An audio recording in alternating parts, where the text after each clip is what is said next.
अरे बधाई हो, अब आप लोग देश हित में डीजल पेट्रोल खरीदते वक्त 90 पैसा और योगदान कर पाएंगे। जी हाँ, इसीलिए मैं कहता हूं कि चुटकी लेना बंद कर दीजिए, खासकर विश्वगुरु की। अभी कल ही नॉर्वे में एक महिला पत्रकार ने हुजूर से सवाल पूछा और सवाल सुनते हुए हुजूर धीरे से वहां से सरक लिए और वीडियो देख के आप लोग चुटकी लेना शुरू कर दिए थे। देखिए बढ़ गया ना डीजल पेट्रोल 90 पैसा। अब करते रहिए 90 पैसे का और योगदान देश हित में, कोई कुछ बोलेगा नहीं। अब बोल के कर भी क्या लेंगे। बहरहाल आज इस वीडियो में हम बहुत ही सीरियस मुद्दे पर बात करने जा रहे हैं। आप तो जानते हैं किसी भी जीव और निर्जीव सबके लिए सबसे सीरियस क्या होता है, वो है ऊर्जा।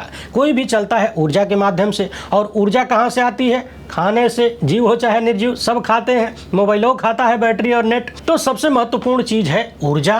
काहे कि पेट नहीं होता तो भेंट नहीं होता, इसीलिए पेट को पालना बड़ा जरूरी है। और अमृत काल में भारत का हाल ये हो गया है कि 80 करोड़ से ज्यादा लोग मुफ्त राशन के भरोसे जिंदा हैं। उससे भी शर्मनाक बात यह है कि सरकार ये संख्या बताकर अपनी पीठ थपथपाती है और सुनकर लोग ताली बजाते हैं। मगर क्या आपको पता है कि जो आर्थिक संकट का तूफान आ रहा है, दरवाजा खटखटा रहा है, अगर वो कुछ समय तक टिक गया तो उन 80 करोड़ लोगों का क्या होगा जिनको राशन दे के सरकार अपनी पीठ थपथपाती है? और ये संकट अगर नहीं भी टिका तो उनकी थाली पर क्या असर होने वाला है? सवाल है कि क्या इस आर्थिक संकट के कारण लोगों को मिलने वाले 5 किलो राशन पर भी संकट आने वाला है? ये जो खाद की समस्या है और डीजल पेट्रोल के बढ़ते दाम है, ये किस तरीके से भारत में कृषि की पुरानी बीमारियों को एक बार फिर से उजागर करने लगे हैं। ये वो बीमारियां हैं जिनको तमाम सरकारों ने मिलकर ठीक नहीं किया। खेती और खाद्यान्न के तरह तरह के संकटों पर इस वीडियो में चर्चा करेंगे। बात बिरयानी की भी करेंगे, क्योंकि बासमती भी खेती से ही निकलता है, वाया इंटरनेट डाउनलोड नहीं हो सकता। और बासमती के लिए भी अनुकूल वातावरण यानी सिंचाई, खाद सब कुछ चाहिए। बासमती के पीछे कितने लोगों का जीवन संकट में पड़ सकता है और गल्फ कंट्रीज में कैसे बिरयानी क्राइसिस आ सकती है, उस पर भी बात करेंगे। ये भी देखेंगे कि कैसे पंजाब हरियाणा के किसान तो थोड़ा बहुत टिकी हो जाएंगे, यूपी बिहार उड़ीसा का क्या होगा। इसके अलावा भारत के आयात निर्यात को लेकर भी कुछ चौंकाने वाले आंकड़े सामने आए हैं, उन पर भी चर्चा करेंगे। आप किसी भी राजनीतिक विचारधारा के समर्थक हो, विरोधी हो, लेकिन भोजन की आवश्यकता तो सबको है। इसलिए जो संकट आ रहा है उसको कायदे से समझ लीजिए। समझने से पहले एक छोटी सी अपील है, पहली बार है तो चैनल को सब्सक्राइब करके घंटी बजा दीजिए टन से। हर वीडियो को लाइक और शेयर करना आपकी जिम्मेदारी है। इसके अलावा आप जानते हैं कि हम किसी धन्ना सहित राजनीतिक दल के दम पर चलते नहीं, तभी खुलकर आपके मुद्दों पर बात हो पाती है। हमारा काम पसंद आता हो तो इस QR कोड या फिर मोबाइल नंबर का प्रयोग करते हुए जो भी हो सके आर्थिक सहयोग भेजने का प्रयास जरूर करें। बहुत बहुत धन्यवाद। एक सप्ताह के भीतर सरकार ने डीजल पेट्रोल के दाम 2 बार बढ़ा दिया है। पहले 3 रुपया बढ़ाया गया और अब 90 पैसा प्रति लीटर बढ़ाया गया है। इसी के साथ लोग चर्चा करने लगे हैं कि क्या किस्तों में झटका देने का प्रयास चल रहा है, यानी इकट्ठे बढ़ा देंगे तो ज्यादा बवाल हो जाएगा, इसलिए इंजेक्शन धीरे धीरे लगाना है, सहला सहला के। ध्यान रहे कुछ ही दिनों के बाद देश भर में खेती किसानी से जुड़ी हुई चीजें जोर जोर से जमीन पर होने वाली हैं, यानी बुआई रोपाई का समय आ रहा है। और उसके ठीक पहले देश के किसानों को 3 बड़े झटके लग रहे हैं। पहला तो डीजल पेट्रोल की महंगाई, और दूसरा खाद यानी उर्वरक का संकट, और तीसरा बारिश का संकट। बहुत ज्यादा दिन नहीं गुजरे हैं, अभी मार्च 2026 में ही सरकार ने कहा था कि देश के पास पर्याप्त खाद यानी उर्वरक है। वैसे आपको याद दिला दें, जब ईरान पर अमेरिका, इजराइल जैसे देशों ने हमला किया और संभावित संकटों की बात हो रही थी, तब भी सरकार ने यही कहा कि अरे हमारे पास कोई दिक्कतें नहीं है, सब कंट्रोल में है, सब चंगासी। और फिर अचानक से प्रधानमंत्री का यह कह देना कि किसान खाद का प्रयोग आधा कर दें, ये वो खतरे की घंटी थी जिसकी आवाज बहुत पहले से सुनाई दे रही थी, लेकिन सरकार ने बजाया बाद में, और अब तो हुजूर ने बजा भी दिया है। मार्च 2026 में सरकार ने कहा था कि हमारे पास पर्याप्त खाद है, 86 लाख टन खाद सुरक्षित रखी हुई है। लेकिन हाल फिलहाल में जो रिपोर्ट सामने आई है उससे पता चला है कि पश्चिम एशिया संकट के बाद करीब 39% DAP की कीमतें बढ़ गईं और भारत में बहुत महंगे दामों पर उर्वरक खरीदा गया। यानी एक चीज समझने वाली है, खाद की कमी होना तो एक अलग बात है, खाद का महंगा होना भी बड़ा संकट है। यानी अगर खाद मौजूद है, बाजार में है, लेकिन बहुत महंगी है, तब भी वो छोटे किसानों के लिए न के बराबर है। अगर वो खरीद ही नहीं पाएंगे, खेतों में प्रयोग ही नहीं कर पाएंगे, तो फिर बाजार में खाद रह के भी क्या करेगी।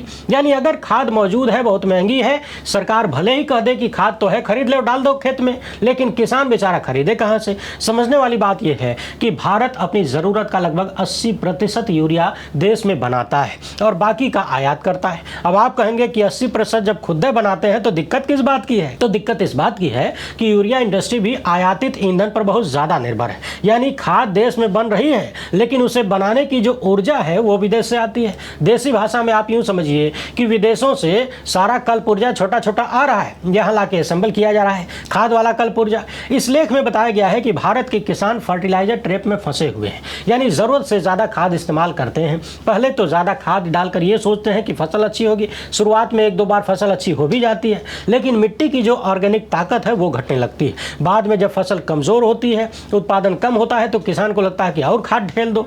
इस तरह से किसान फर्टिलाइजर ट्रैप में फंसते हुए चला जाता है। जितनी ज्यादा खाद डालते जाएंगे उतना ही मिट्टी की प्राकृतिक ताकत कम होती जाएगी। इसके बाद और खाद डालेंगे, यानी ये एक दलदल की तरह बन चुका है। ये रिपोर्ट कहती है कि अब भारत को सिर्फ खाद की सप्लाई बढ़ाने की तरफ ध्यान नहीं देना होगा, बल्कि ये भी सोचना होगा कि किसान कितनी खाद का प्रयोग कर रहा है और उससे कितने फसल पैदा हो रहा है। यानी ऐसा मैनेजमेंट तैयार करना होगा कि कम खाद इस्तेमाल करके अधिक फसल पैदा किया जाए और ऐसी फसलों को पैदा किया जाए जिसमें खाद की जरूरत कम है।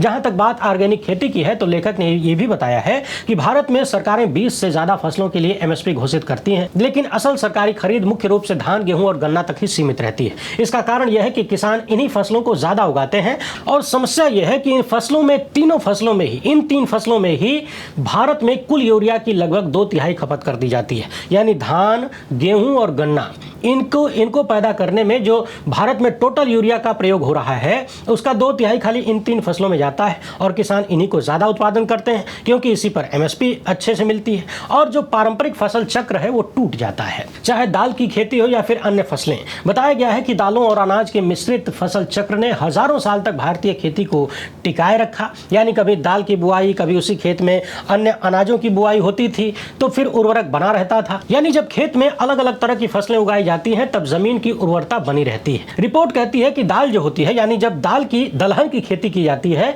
तो मिट्टी में ये फसलें नाइट्रोजन छोड़ती हैं, जिससे अगली फसल को फायदा होता है। इसीलिए भारत को दालों और अन्य तरह की फसलों को भी प्रोत्साहित करना चाहिए। दालों को यूरिया की उतनी जरूरत नहीं पड़ती या फिर अनाज की तुलना में सिर्फ 10% की जरूरत पड़ती है और ये उन क्षेत्रों के लिए भी बेहतर है जहां पर कम बारिश होती है।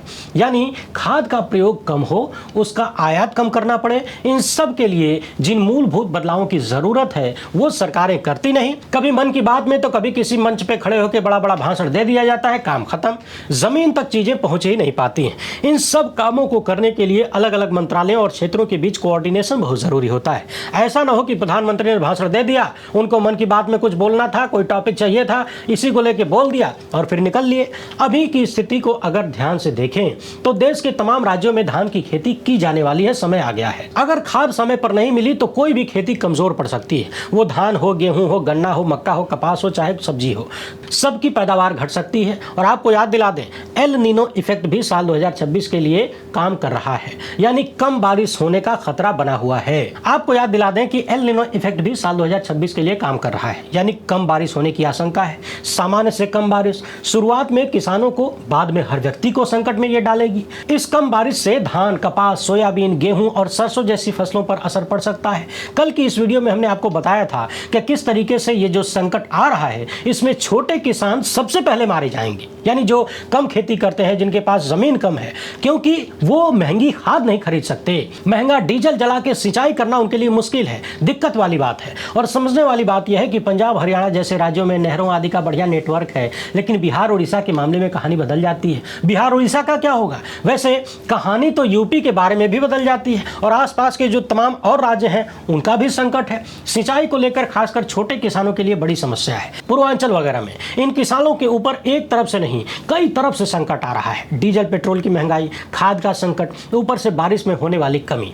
अब इन सब के कारण यदि उत्पादन घटेगा तो अनाज, दाल, सब्जी, दूध, तेल, अंडा, मांस सब कुछ महंगा होगा। समझने वाली बात यह है कि साल 2024-25 में भारत ने 357 मिलियन टन खाद्यान्न पैदा किया था। इसमें चावल और गेहूं की रिकॉर्ड पैदावार हुई थी। लेकिन समझ समझने वाली बात यह भी है कि यह उत्पादन खाद्य, सिंचाई और मानसून पर टिका हुआ है। खाद की कमी और कमजोर बारिश अगर हो गई और दोनों साथ आ गए तो धान, मक्का, दाल, तिलहन और बाद में गेहूं तक प्रभावित हो सकते हैं। यानी हर वो चीज जो आप सुबह से लेकर शाम तक खाने में प्रयोग करते हैं वो महंगी होने जा रही है। वो भी ऐसे समय में महंगी हो सकती है जब पहले से ही महंगाई प्रचंड स्तर को छू रही है। एलपीजी संकट लोगों की कमर तोड़ चुका है। बड़े बड़े शहरों में मिल फैक्ट्रियां बंद होने के बाद बहुत सारे लोग गांवों में वापस जा चुके हैं और वहां भी रोजगार का संकट है। ग्रामीण रोजगार का रामबाण मनरेगा पहले से ही पंगु किया जा चुका है सरकारी सत्ता द्वारा।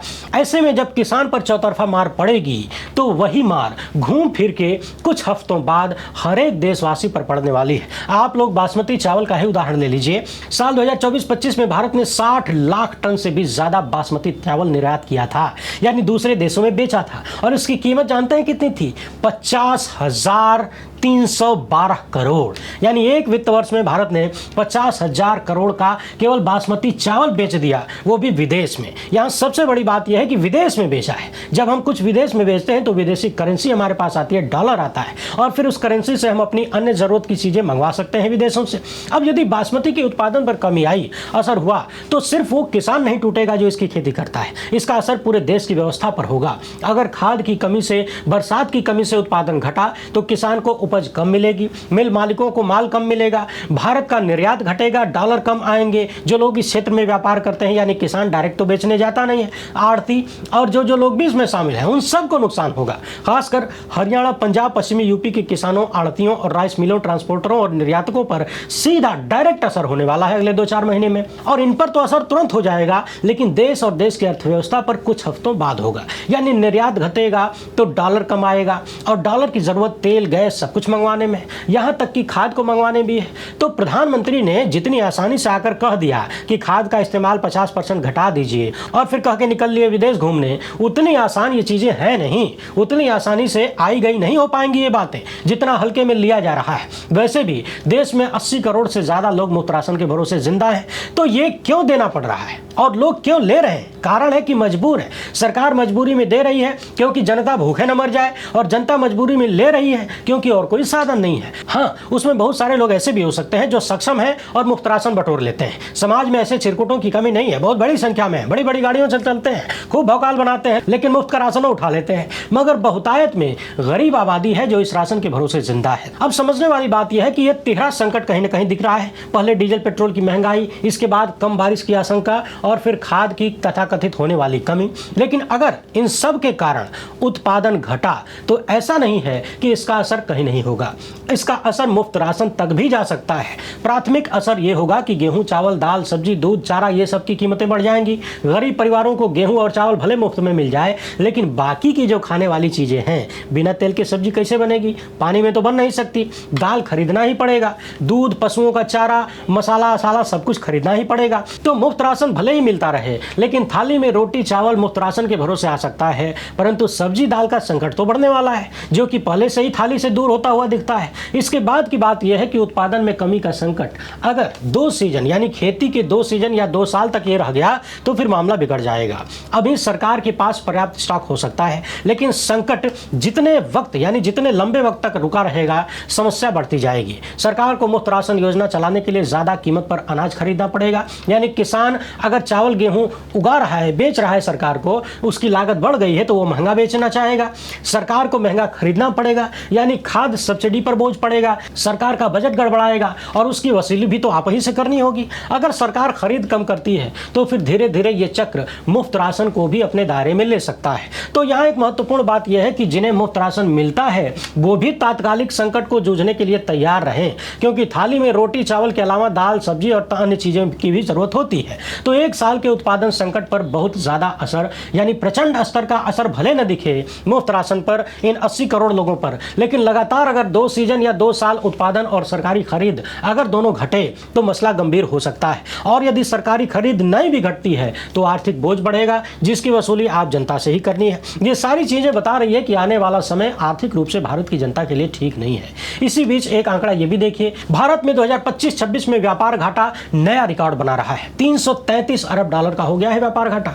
इसका मतलब है कि भारत दुनिया को कितना बेच रहा है और दुनिया से कितना खरीद रहा है। भारत का आयात 7% बढ़ गया है, यानी 775 अरब डॉलर का हो गया है, जबकि निर्यात स्थिर है, 442 अरब डॉलर रहा है। यानी भारत विदेशों से ज्यादा सामान खरीद रहा है, बेच कम पा रहा है। सवाल है कि हम क्यों कम बेच पाते हैं, क्यों हम दुनिया के लिए बाजार हैं और दुनिया में अपना बाजार नहीं बना पाते। समझने वाली बात यह है कि सबसे ज्यादा 4 चीजें हैं जो विदेशों से आ रही हैं। पहला तो कच्चा तेल यानी क्रूड ऑयल, इसके बाद खाद, फर्टिलाइजर, फिर सोना चांदी और फिर इलेक्ट्रॉनिक उपकरण है। यहां एक बात और समझने वाली है, सोने का इंपोर्ट बहुत ज्यादा बढ़ गया है। अब आपके मन में आएगा कि ठीक है, सोना बहुत ज्यादा विदेश से आ रहा है तो गहनवा बन के विदेश में जा भी तो रहा होगा, लेकिन यही तो नहीं हो रहा है। यही तो टेंशन की बात है। ज्यादातर सोना जो विदेश से खरीद कर आ रहा है वो भारत में ही खप जा रहा है। यहां से एक सवाल यह भी पैदा होता है कि भारत में इतना सोना आखिर खपत हो कहां रहा है। आम आदमी की पहुंच तो सोना से बहुत दूर हो चुकी है। अब तो लोग गाने गाने लगे हैं कि सोना कितना सोना है, खरीदने से पहले 100 बार रोना है। तो फिर भारत में यह सोना खरीद कौन रहा है? आप अपने आसपास के लोगों से पूछिए, रिश्तेदारों से पूछिए, दोस्तों से पूछिए कि पिछले 10-12 सालों में उन्होंने कितना सोना खरीदा है, कितना गहना खरीदा है, और उसके पिछले 10 साल उन्होंने कितना खरीदा था। कहीं उत्तर प्रदेश के पूर्व मुख्यमंत्री अखिलेश यादव जी की बातें वो सही तो नहीं है कि जो लोग अभी सत्ता में यानी भाजपा के लोग जम के भ्रष्टाचार कर रहे हैं, लूट रहे हैं और वही सोना खरीद खरीद के स्टॉक कर रहे हैं। कहीं देश के बड़े बड़े धन्ना सेठ और व्यापारी नेता लोग तो सोना चांदी खरीद के बंपर स्टॉक नहीं बना रहे हैं। नोटों की गड्डियां रखने से बेहतर है सोना चांदी खरीद के रखो।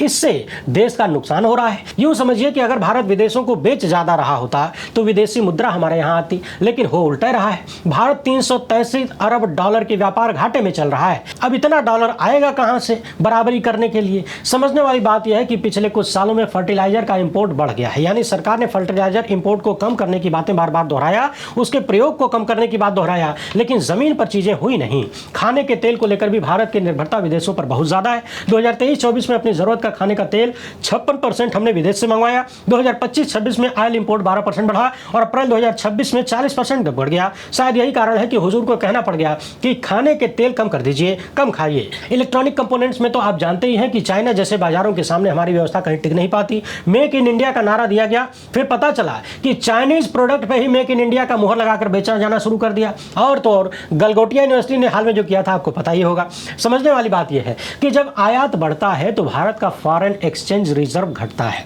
रुपया प्रेशर में आता है और आरबीआई रुपयों को गिरने से बचाने के लिए डॉलर बेचता है। लेकिन फरवरी 2026 के अंत तक विदेशी मुद्रा भंडार 21 अरब डॉलर से ज्यादा घट चुका है। अब यहाँ एक लाइन में चीजों को समझिए। अर्थव्यवस्था की नीतियां जब काम करती हैं तो उनका पॉजिटिव और नेगेटिव दोनों इफेक्ट स्पष्ट रूप से दिखने में थोड़ा समय लगता है, तुरंत नहीं दिखता है। मैं आपको 2 उदाहरण देना चाहता हूं, एकदम सीधा सा, आसान सा। पहला याद करिए, साल 2004 से 14 तक डॉक्टर मनमोहन सिंह देश के प्रधानमंत्री थे। एक जाने माने बड़े अर्थशास्त्री भी थे, बड़े विद्वान थे। उन्होंने देश को संभाला और अर्थव्यवस्था को ऐसे मैनेज किया कि 2008 की वैश्विक मंदी में भी भारत मजबूती से टिका रहा। और उस समय की और उसके पहले की भी बनाई गई चीजें पिछले 10-12 सालों तक पॉजिटिव असर दिखाती रहीं। मगर पिछले 10-12 सालों में यानी 2014 के बाद से सरकार ने जो नीतियां अपनाई, चाहे वो नोटबंदी हो, चाहे जीएसटी हो, चाहे डीजल पेट्रोल की महंगाई।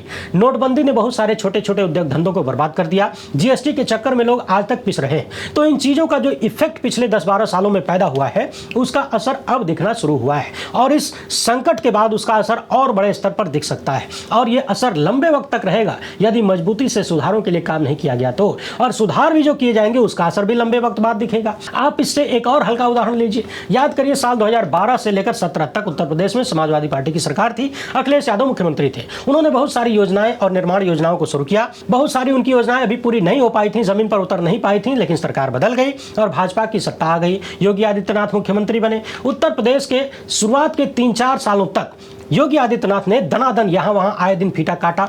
खुद प्रधानमंत्री भी आकर फीता काट जाते थे और ज्यादातर फीता काटने का जो अवसर इन्हें मिला वो पूर्व की सरकार यानी समाजवादी पार्टी की सरकार की देन थी, उनके कार्यक्रम थे। लेकिन आप देखेंगे कि जब भाजपा की दूसरी बार सरकार यूपी में आई तो उसके बाद से फीता काटो कार्यक्रम, उद्घाटन करो कार्यक्रम कम हो गया, क्योंकि अखिलेश यादव जो शुरू करके गए थे उसका असर भाजपा की पहली सरकार में दिखा। योजनाएं पूरी हो रही थी, फीता काटने का मौका मिल रहा था। लेकिन 17 से 22 के बीच भाजपा की सत्ता ने उस तरह का, उस लेवल का काम नहीं किया जो सपा ने किया था। इसलिए पिछले 4 साल से यानी 22 के बाद से फीता काटो कार्यक्रम लगभग गायब सा हो गया। तो कुल मिलाकर मूल वही है कि बात निर्माण योजनाओं की हो, अर्थव्यवस्था की हो, अर्थनीति की हो, इनका असर तुरंत नहीं दिखता है। ये नहीं कि आज पेड़ लगाया सुबह में फल लटक गया। इनका असर दिखने में समय लगता है और भारत की जनता इन्हीं चीजों को समझने में कई बार धोखा खा जाती है। बहुत बार लोग सिर्फ उस वक्त को देखते हैं जब पेड़ में फल लटका और किसने फल तोड़कर खिलाया। ये नहीं देख पाते कि पेड़ लगाया किसने, उसे सींचा किसने। यूपी का ही बिजली वाला उदाहरण लीजिए। 2017 से पहले समाजवादी पार्टी की सरकार में बिजली उत्पादन को लेकर महत्वपूर्ण काम हुए। उसका असर आखिरी वक्त में, सपा की सरकार के आखिरी वक्त में दिखना शुरू हुआ और उसी का असर था कि 2017 के बाद भाजपाई सत्ता आने के बाद भी लोगों को भरपूर बिजली मिल रही थी। तो लोग ताली बजाने लगे कि भाजपा की सरकार की वजह से मिल रही है, जबकि लोगों ने यह ध्यान नहीं दिया कि बिजली का उत्पादन बढ़ाया किसने। और अब देखिए, उसी उत्तर प्रदेश में बिजली का संकट बढ़ता जा रहा है। बिजली महंगी भी हो रही है और मिल भी नहीं रही है। तो ये संकट कहां से आया? जो पिछले 5-7 सालों में नहीं किया गया बड़ा बदलाव, उसकी वजह से आया। जो देखरेख में कमी आई, उसकी वजह से आया। बाकी देखते जाइए, हर संकट आने से पहले विश्वगुरु की सत्ता जिस तरीके से ऑल इज वेल का रट्टा लगाती है, ढोल बजाती है, और संकट आने के बाद सब कुछ जनता के मत्थे मढ़ दिया जाता है। इस बार क्या क्या करने का प्लान है, ये तो वक्त ही बताएगा। वैसे आप इस मामले पर क्या सोचते हैं, अपनी राय कमेंट बॉक्स में जरूर लिखेगा। वीडियो पसंद आए तो ज्यादा से ज्यादा लोग तक पहुंचाएं। पहली बार है तो चैनल को सब्सक्राइब कर लीजिए। हमसे जुड़ने के लिए बहुत बहुत धन्यवाद। जय हिंद।